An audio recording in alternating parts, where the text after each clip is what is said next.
Thanks, Chris, and hello, TLC, Australia, New Zealand. It's really great to be here. First, I want to thank you all for your hospitality. You've made me feel at home since I've been here, so much so that you themed your fiesta last night at Southwestern, and I come from Arizona, so I assume that was for me. But within that, I've had a wonderful time thus far. And speaking of time, I'm really not sure what time it is right now. My friends at Blackboard tell me it's the morning, but my body does not believe them yet.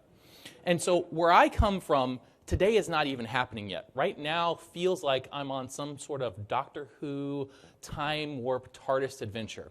And so because of that, I actually asked my family to give me words of encouragement or notes in writing because I didn't know if we'd be able to contact each other this time.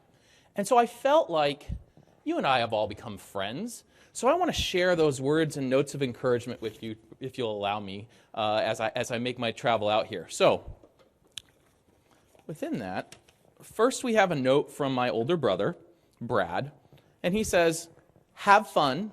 You've got this. I'm proud of you, mate.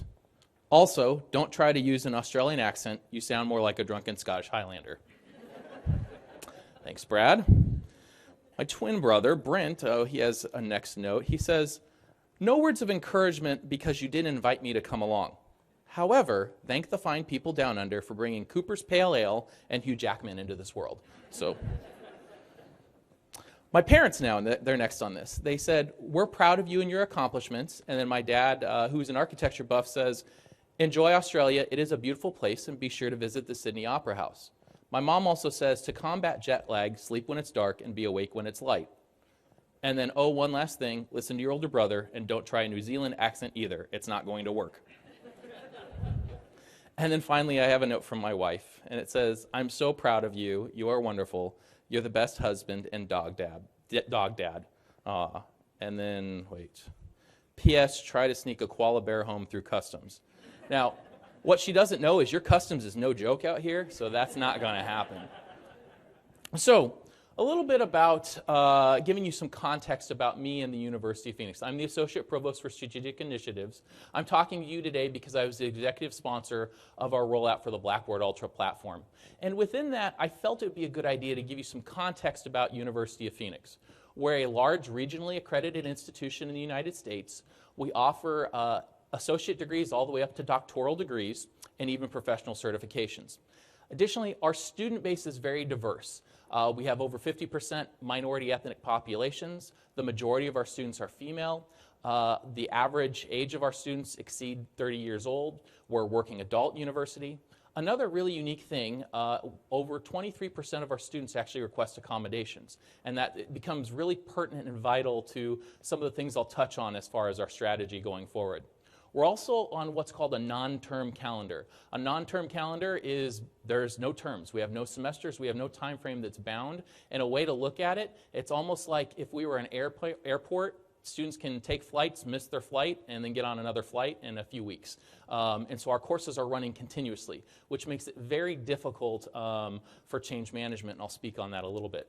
Additionally, our model is accelerated. Our courses are taken in an accelerated pace, one at a time, 5 weeks or 6 weeks or 8 weeks, depending on the degree level. A couple of things to note, too, is we have now over 85,000 users on the Ultra platform. We've transitioned that. We've hosted or taught over 15,000 courses in the platform, so we have now a lot of experience with Ultra and learned a lot. Additionally, our curricular design process, and this is pertinent for here to know, we have a centralized curriculum design process. Our faculty can adjust courses when they go to delivery, but we have a centralized curriculum process, and this goes into some of the Agile processes I will speak about in our course design process. And then the last thing, we just recently graduated over 1 million students, and so we are very proud of that, especially for being in place for only 40-some years. So here's the situation we faced. Our curriculum innovation as an institution was slowing. We had a homegrown LMS. We were one of the first people to foray into online, and we did it well. And so we decided, let's build our own LMS. We know it well. The only thing is that when you build your own thing, you also have to update, maintain, and keep it going. And that's a lot of costs. And it's a lot of dev information. It's a lot of technical debt you gain. And we learned that. We were also fearful, in regards to our curriculum design, of the impact of change on our students. Our students, again, live and go to work in an accelerated course model, and because of that, change can be very disruptive to them. We don't have a full term, a 16-week term, to get them accommodated to change. Sometimes if you're in a 5-week course, we only have a few days to accommodate you to change. We also had what's called a waterfall-like curriculum process. And a waterfall process, for those who are familiar with project management, is where you basically get one thing done, then move on to the next, and move on to the next one at a time. So our curriculum process was we do a course from top to bottom, and then have our instructional designers move on to the next, move on to the next one at a time. And because of that, we found we were slow to evolve curriculum. And we were slow to adapt to the changes in the fast-paced technologies in the environment. And so to combat this, and these are the things I'm going to be discussing with you today, we did 4 things. First, we started with why. Second, we doubled down on change management, and I'll go into a lot of detail on that. We then implemented strategies to create virtuous cycles instead of vicious cycles. And as a continuous improvement process, or as a university that looks at continuous improvement, this became really relevant and pertinent for us. And then we adopted an Agile process for continuous improvement and sustainability. So our curriculum is constantly updating and constantly changing on a very fast pace. So to start with everything and start from the beginning, you have to start with why. And I'm not sure, how many of you are familiar with Simon Sinek? Okay, he is a thought leader. He wrote a book called Start With Why. And what you see on the screen is what's called the golden circle.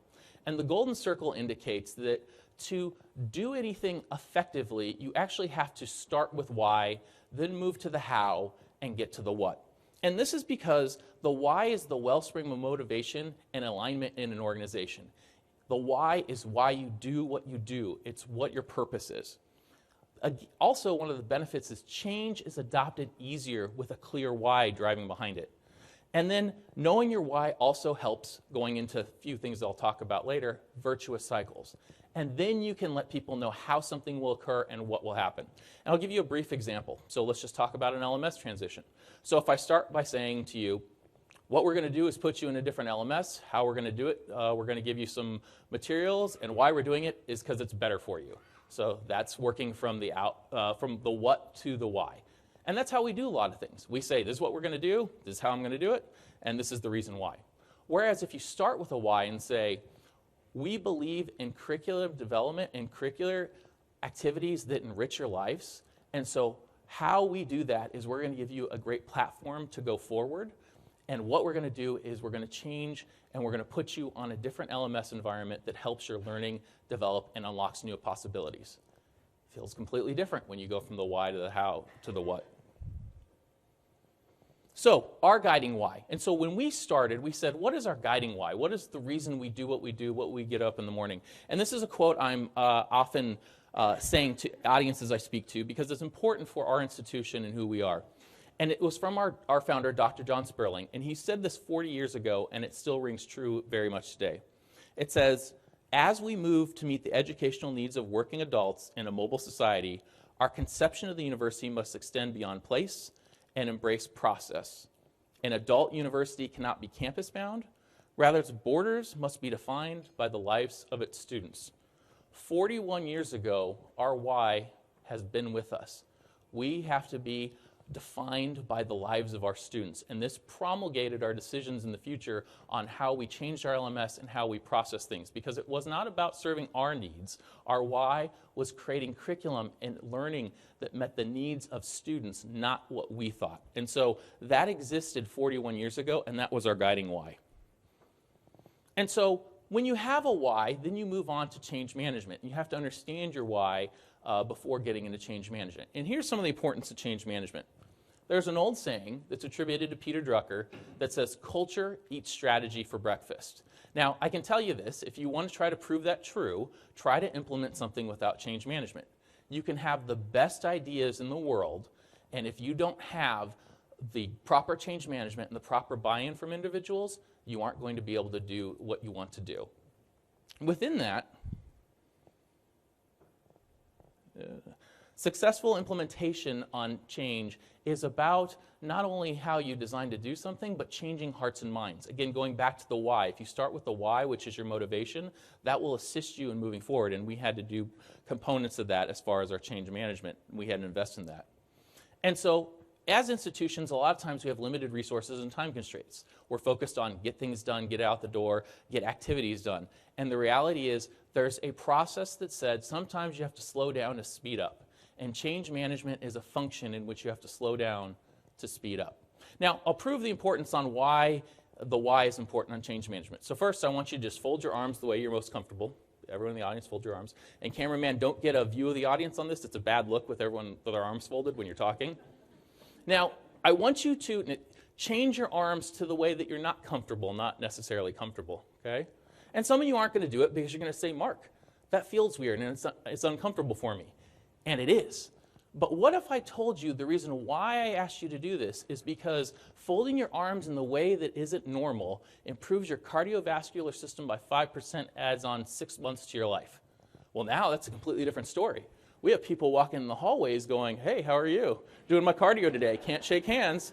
And so the why changes how you feel about that. Now, no, that's a complete fabrication. I'm not a medical professional. It has no benefit to you at all that I'm aware of. But it shows the importance of why on change management. And as I go through this, the reason why a change management plan was so important to us is that we had our own customized LMS. Everyone was used to it. Features and workflows were designed around us. People kind of liked it, even though there was greater things out there. There were better things that were out there. And then because we weren't evolving and our faculty and staff were used to it, they were not crazy about going through a change because change is hard. So we had to invest in this change management process. And one of the other reasons we knew that change management was important, and as we partnered with Blackboard, is because we had changed from our prior LMS 2 years ago, before this point, to the current LMS we were on before Blackboard, and that change went very badly. We thought it was better. It was going to be technologically superior. It's going to be awesome. People are going to love it. Looks, it does this, has these buttons. And we dropped all of our students into this new LMS with very little testing because it was better for them, and we immediately saw impacts on retention and progression on our students because we didn't prepare them effectively. We gave them the materials to understand the change, know the change, to work within the new environment, but we didn't do change management. And so within that, to guide our change management process, we partnered with an organization named ProSci. And ProSci is a company that is a consulting on change management. And so once we had our why, we decided now we have to do change management. And so the areas of the ProSci change management model are awareness, desire, knowledge, ability, and reinforcement. And for those who are curriculum designers out there, this is also a very good mental model for learning, if you will. But with awareness, that's your why. You create people awareness of why you're doing what you're doing, the reason behind it. And then with desire, you start to create motivation. You start to have the people that are going to experience the change have desire, saying, okay, I understand why you're doing this. Now I want to see what this is like. And then you give them the knowledge of how to navigate in the new areas and the new systems, which then leads you on to ability. They're demonstrating ability. They're in the environment. They can do the things that they need to do. And lastly, you give reinforcement. And the reinforcement is reinforcement that you as the change agent and change manager do by giving people encouragement of the fact that the change is going well, that they're doing the right things. And that starts to feed a virtuous cycle. You give them reinforcement, and then the change is accepted. And so we have a why, we have change management, and that starts to promulgate other things. So when we had our why, here's just for your reference, this is the why and how and what of our change when we moved to Blackboard Ultra. Why? We believe in establishing educational opportunities that reach and enrich lifelong learners in their communities. How are we going to do this? We did this by creating curriculum that is relevant and malleable to students' lives, conveyed in modern, mobile, and accessible ways. The what? By partnering with Blackboard and moving to the Ultra platform, this will allow the University of Phoenix courses to be delivered on a technology-rich platform while we renew our focus on core competencies, teaching, and learning. This is what drove our change. This was the message we provided to our students. And part of that message of providing it to our students is because we also had to take actions to create a virtuous cycle. So I'm not sure how many are familiar with vicious and virtuous cycles, but a vicious cycle is a cycle of reciprocal cause and effect events in which two more elements intensify and aggravate each other, leading inexorably to a worsening situation. So, with the vicious cycle, and I'll go through some components of the vicious cycle, the first thing is what starts off as a poor and short-sighted plan. And the poor and short-sighted plan, when you don't have the why in place, when you don't have change management, when you say we have to do something, you start with this poor plan. And then when you have a poor plan, you know, certain things come up and things happen that you don't expect. And so you get some slow execution. Things get slowed down, bogged down. And suddenly now you're slowed down and bogged down. And so you're in a process of rescoping, resizing, and that word's not resent, it's resent. People start to resent other individuals. The change is not going well. The process is not going well. Things are getting bogged down. And then you're desperate to launch. You have to get something out. We have to push something out the door. We have to show progress because that's what people are looking for. Then you have disappointing results. And then you have the investment on fixing. Anything that you had extra capital for, you're now trying to fix that problem and instead of building new competencies and new capabilities, which moves on to no time to reflect on learning, and then suddenly you're pushing out another plan that doesn't work as well. So for us, we said, we know our why, we have a change process in place, what are the steps we need to take to create a virtuous cycle? And you'll see some of the things that I talked about earlier reflected in this somewhat. So the virtuous cycle is an aligned and informed plan. So first of all, you have alignment. Your why is your alignment. Why are you doing what you're doing? It provides information on where you can go. And then you have rapid execution. You can move faster because everyone's aligned. There's not as many questions going on. And then you see change management. And once again, that thing is there, and that's slowing down to speed up. Some people want to skip it, but reality is it helps. And so you have change management. People are updated on the change. And then this goes into the Agile process, which I'll talk about in just a little bit. Execution on the small commitments. Instead of trying to boil the ocean, execute on the smaller things that make real measurable results that motivate people to stay on board with the change or the process you're going with. Celebrate successes, and then do some learning and analysis. Have the time to learning and analyze what went well, what didn't go well. Then you invest on improvement, so now your capital is not invested on fixing something that went wrong in the back, but you're investing on things to improve your capabilities, which feeds into a line plan, and over and over and over. And so it's important to have a strategy of a virtuous cycle, because part of our process to create a virtuous cycle was creating alignment. And that included creating alignment with our partners. And so this is actually a list and a readout of our lessons learned from our Blackboard Ultra launch. And these are certain things we did in order to be successful with our launch when we moved from our homegrown LMS to Ultra. So two that I'll highlight the most, but I'll go through all of them, is we made Blackboard a partner, and we set expectations on non-negotiables for accountability on both sides. We treated them as they were one of our own. We had a mutual beneficial relationship, and we made sure that our success was tied to their success. We had accountabilities on both sides, and it became important because that virtuous cycle, as they're doing better and as they're doing things to improve the product, we get to gain from that, and we continue to help that. And as we identify items of improvement for our launches, we can feed that information, and it feeds over and over and over on this virtuous cycle. A couple other things we did is we let go of the past. Sometimes for change and implementation, you have to let go of the past. We stopped waiting for permission. We actually told our teams, if we're aligned, you should be able to execute and move faster. We set goals to continually improve. We elevated our team members' profiles. Instead of having to go through a hierarchy of asking permission, we let them go through the process to be leaders. We stopped trying to make it perfect. And a wise person I know likes to say, perfect is the enemy of good. Sometimes we really like to try to reach a panacea of perfection, and the reality is that's not always achievable. And so sometimes in order just to be good and move forward, you have to focus on the small things, and that comes to an agile process. We also communicated a lot, and again you see that we celebrated successes. So that common thread. So part of promoting the virtuous cycle was becoming partners as well. And that partnership was really making sure that as we had a relationship with Blackboard, they weren't just a vendor. They were someone that worked with us. And so some of the strategies we adopted is we first simplified our arrangement. We had a very complex arrangement with them when we actually had started our project plan, and it moved into a very simple arrangement, which was seamless. We shared best practices. I talked a little bit about that. We shared information and best practices to help both sides and parties. We kept small commitments. We said, what is the progress we want to make together, and how are we aligned on that? And that goes into the aligning on roadmaps. The other really great thing is we co-located. There were times when we had big events going on in our transition, and with 80,000+ students, there's big events that happen. We co-located. They came down, and we sat arm in arm, locked on this process. And that becomes really important in regards to creating a virtuous cycle. And then we added products in alignment with our why. So going back all the way again to the beginning, our why. Our why is to help students that are in a fast-paced world and a mobile environment do things that helps engage their learning. And so we partnered and we added on Safe Assign through our partnership, which obviously is a native plagiarism checker. The student doesn't have to go to another site or another area to do plagiarism.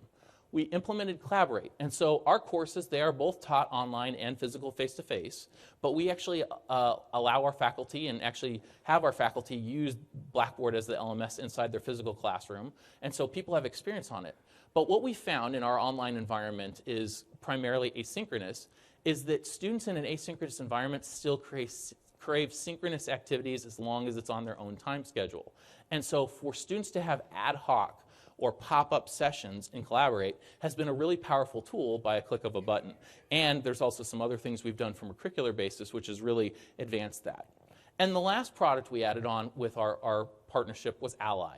And Ally became really important, obviously, because we have a high population of students that need accommodations. But moreover, Ally unlocks different capabilities to reach students with different learning needs that, and interact with materials in different ways. And so part of our promoting our virtuous cycle was making sure we invested in this partnership.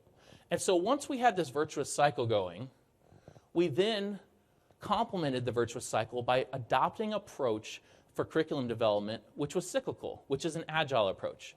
So an agile approach is an approach of design where you are doing things in increments. You are creating materials in increments and then rinse and repeat, rinse and repeat.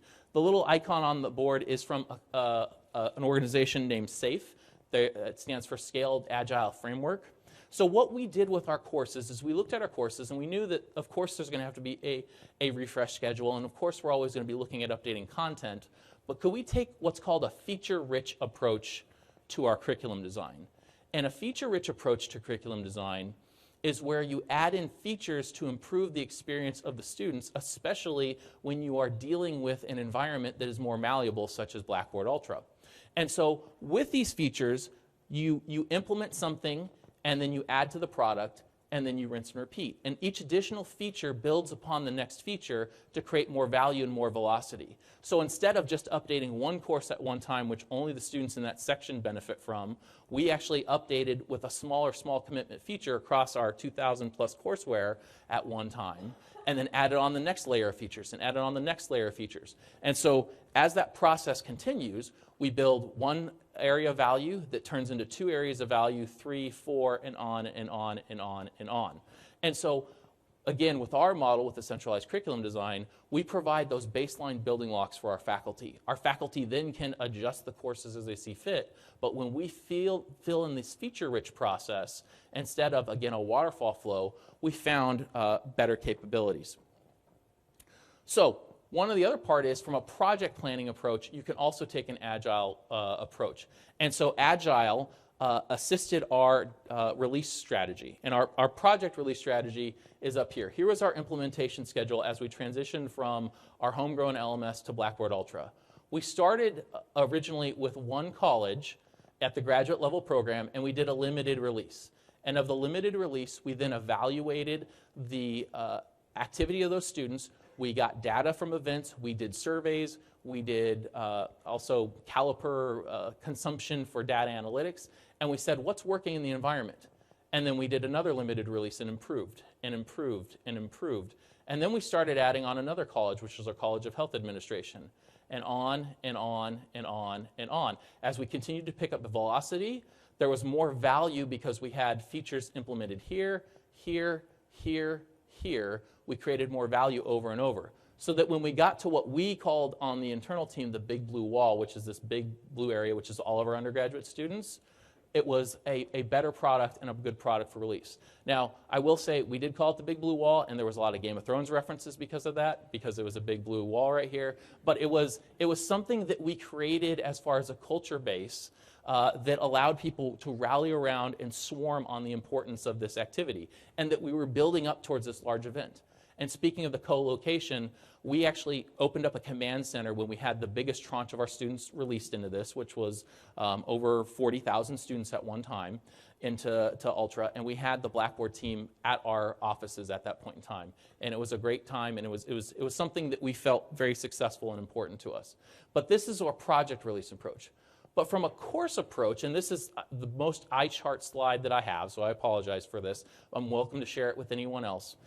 We started looking at our curriculum design and saying, we're going to do pilots in our Master of Health Administration program, our doing some open education resources and some technology-able courses. And each of these little building blocks right here are features. And we would analyze and assess the features, and those features would move into a larger course tranche as additional features that exist in all of our courses. And then that would lead us towards a next-gen design. And you can see on this next-gen design, there's actually a circle that's repeating because we're never done. We'll continue to do pilots and add in features that will build into a greater courseware design and rinse and repeat. And this allows us to evolve our courses on a quicker basis and delivery on a quicker basis because our students, especially students that are on a modern, mobile, and accessible environment, desire adaptation. They want to see that they're keeping pace. They want to see that you are not static. And that's something that they're used to, whether it's their phone, whether it's software that they integrate with, there should be something that feels like they're advancing. And so with this Agile approach, we were able to advance over and over and test our proofs of concept. So some examples of that, and taking a step back, this was our original state in our prior LMS. And our original LMS, and this is just a static screenshot, was very much a link farm. It was many clicks to navigate, over 15 clicks sometimes for a single item. It was rigid and linear and inflexible. Now, it was really great at the time we rolled it out because, again, we were one of the pioneers of online education, but online education changed and we had to support our own internal software. As far as assessment types, because of its early design, it was writing-heavy deliverables. And writing-heavy deliverables in the online environment were pretty typical and pretty normal, especially in the early days, because it was about quantity. How can you prove that people can learn in online and assess that learning? And the way that we're most commonly doing that, writing, because we all understand writing to a degree. But we all know that curriculum has changed and learning has changed, so we needed to move to something more modern, mobile, and accessible. And our participation was participation primarily on discussion requirements, discussions that were mini discussions. And the last thing that I'll say about this is we also allowed in the environment, which one may have thought was a cool feature, people could comment on any learning object in the environment. Now, the issue with that, though, is that you have a spread of multiple materials where faculty now have to monitor multiple posts and comments, which makes it harder for faculty to grade and curate content. And so while we originally thought, oh, having a broader scope of activities for students to comment on would be better, we actually found a more focused design was a better way to go. So we had to change because this was not what was working for us, and we had found the pace of curricular design changing. So we moved to Ultra. But as we moved to Ultra, and this is not something I wanted to show this is our phase 1 design in Ultra, and this was our direct curriculum transition. And this is what happens when you directly import a curriculum from a static old LMS into a more modern, mobile, accessible LMS. You get a folder structure, and on this folder structure, our curriculum, because of how it was vested and embedded, was a lot of folders, and a lot of folders, and more folders. And so just keeps going and going. And this will be the longest 45 seconds of your life, but it will keep clicking. And we're still in just week 1 right now. So it just keeps going. And this is all the content we had our students consume in our prior LMS and when we lift and shifted. And so this is what we ended up. Now we're in week 2. And it just keeps going. So you get that. And so over and over and over. But as we evolved, we looked at some different things. And within that, we decided to implement feature sets. So our first feature set grouping was for our MHA curriculum design principles. So first of all, we consolidated the top layer folder structure and and consolidated those materials. So it was in one single place instead of multiple different folders and places. The other thing is we created a cleaner, more interactive syllabi. And so for our syllabi, instead of having just a Word document, we did some different things that made the syllabi more interactive and adaptable in the Blackboard environment using the technology and tools that you have by building things natively into that environment. We also flattened the structure. We started flattening the folder structure. And we actually made, and this is important because it's not always just about the LMS, we made some discussion question changes. Before, our discussion questions were about volume. It was about how many things can you comment on. And they were focused in the topic, but at that point, it was a lot of spread. And what we found is that focusing on less discussion questions but more robust topic promoted better, more focused discussion and the ability for our students to learn more effectively and meet those assessment outcomes. Because again, the original early days of online, it was about quantity, not necessarily anything else, because that was the only way you could prove your efficacy. And then we also used a more conversational tone in the environment. So instead of the hard academic tone that may permeate certain things, we said, how can we make this relate more to the students' professions, work experience, what they're trying to learn on? And that does not mean that that's less rigor. It just means it's a different way of presenting materials and creating a different motivation for the student on what's in it for them as they learn. And so within that, we had kind of two different versions. And so on the right-hand side, you have the MIS program, which was one of our rollout of our first programs. And so you can start to see it's still very folder heavy on this side. On this side, you'll see we get quickly into the discussion board, and we have one discussion question. And then you can see some of the content on this side as far as things to go through. The titles are Life Experience, a foundation on whether we like it or not, or Current and Recent Employment, the good, bad, and ugly. Whereas on the right side, it's chapters of reading. Chapter 1, Management, Information Systems, et cetera, et cetera. And so those were all what one would think would be minute feature designs, but they're important features that we implemented, and we started spreading that across all of our courses in regards to delivering them. And so our second feature set, too, was we went from the folder structure to the module structure. And so on the left side, you have Ultra's folder structure. On the right side, we started moving our content to the module structure. And so within this, you'll see the clicks in regards to moving through the folders, which you're very familiar with my Benny Hill music. But the module structure, whoops, let me go back.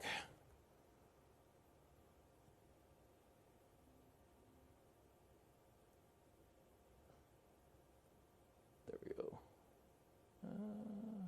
There we go. But with the module structure, once you click in a week, as you go into your first activity, you can go from left to right to go through all the content in the course. Whereas in a folder structure, you open the folder.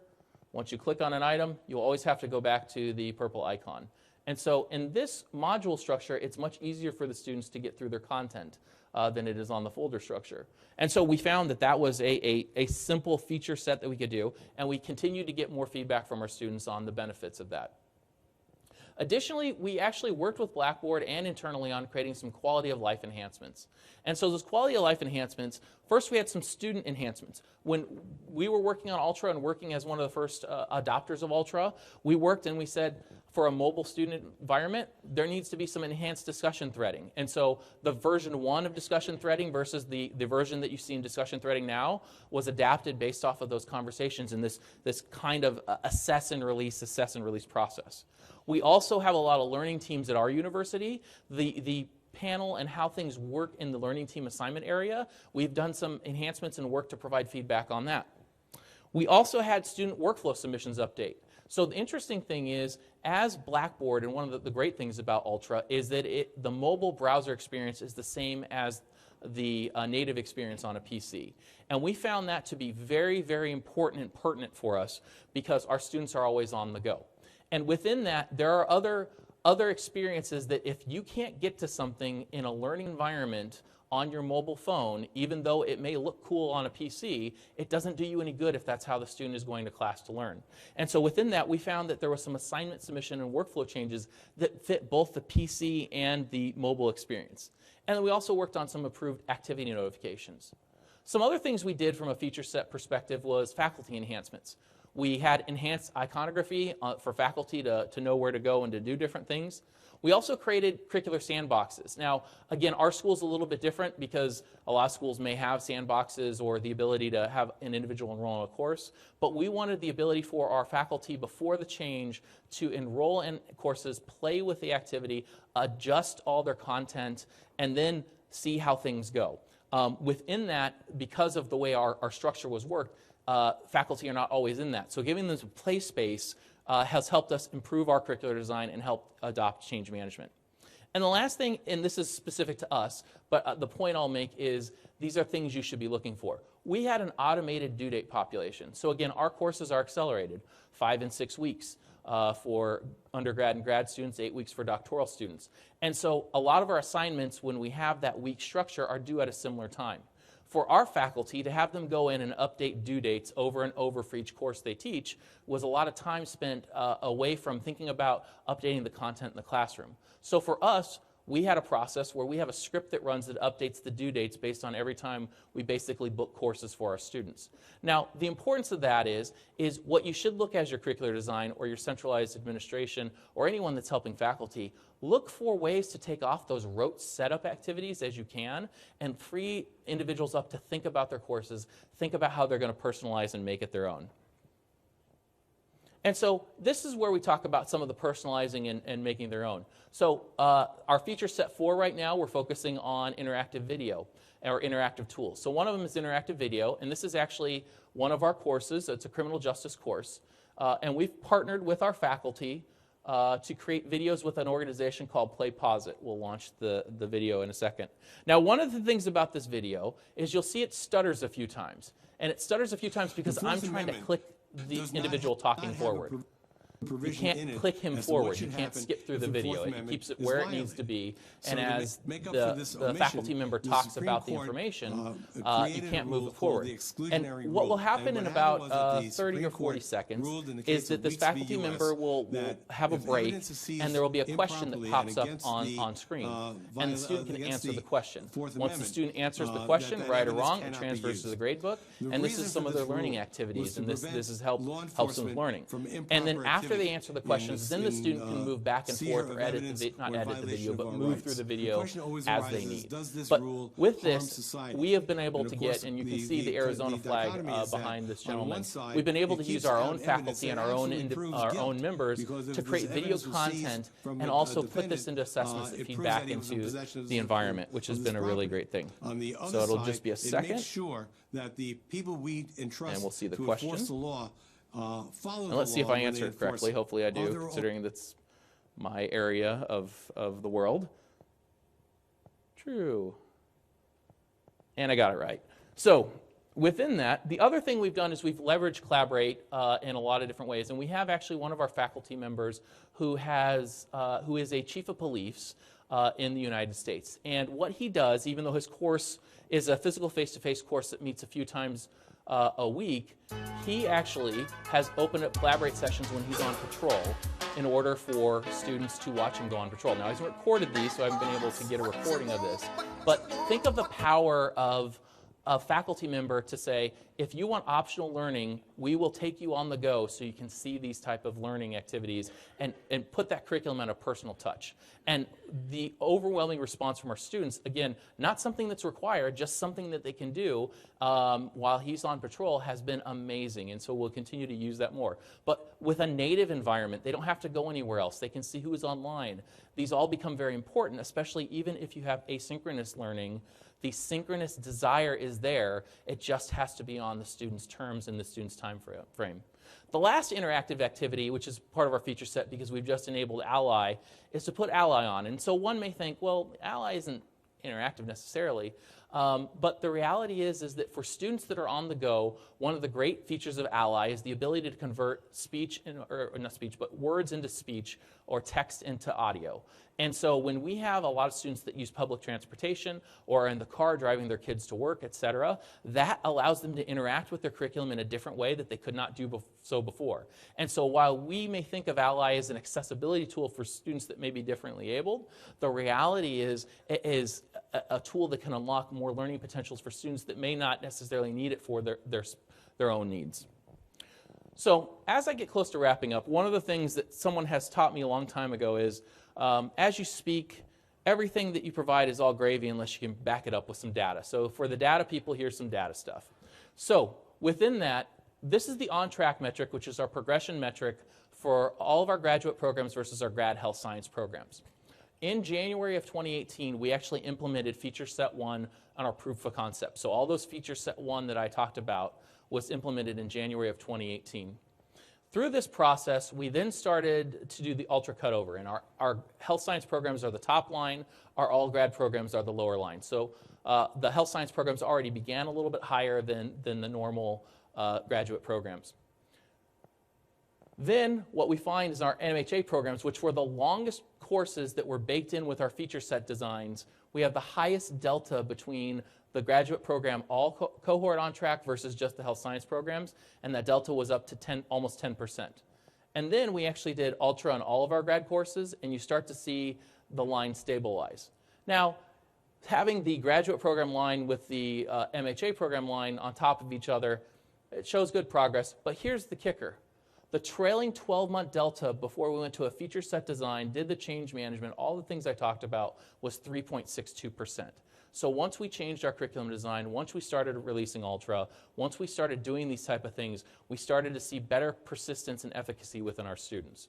And given that the trailing delta was only 3.5% and we had a high delta of 9%, it shows the benefit of that. What you also see here is that the numbers have started to stabilize because now all grad programs are in that. So you'll start to see the lines converge because of the volume. Additionally, from a graduate program perspective, here's our graduate program on track. And so we started our foray into Ultra, and the phased rollout is in April. And you can start to see that prior to April, there was some convergence in regards to our on-track metrics on a month-by-month basis. But as soon as we started the phased rollout, we started to see a wider delta, and then as we start the next year, because this is the first year, our fiscal 17, this is our fiscal 18, and this is fiscal 19, which we're currently in, you see the delta again widen and widen and widen and widen, up into the point that our phased rollout is complete, and you can see as our courses in Ultra with this design, this retention rate is now even creating a wider gulf between that. So we're very pleased with the results and our partnership on that end. The last thing I'll show is the impact of change. And I talked about earlier our first change when we changed to our original LMS to our classroom LMS before Blackboard. It didn't go so well. And almost immediately we saw an impact of our student retention. And so what we'd want to see is similar behavior between the lines, and we saw similar behavior in the lines where our current year continues to stabilize.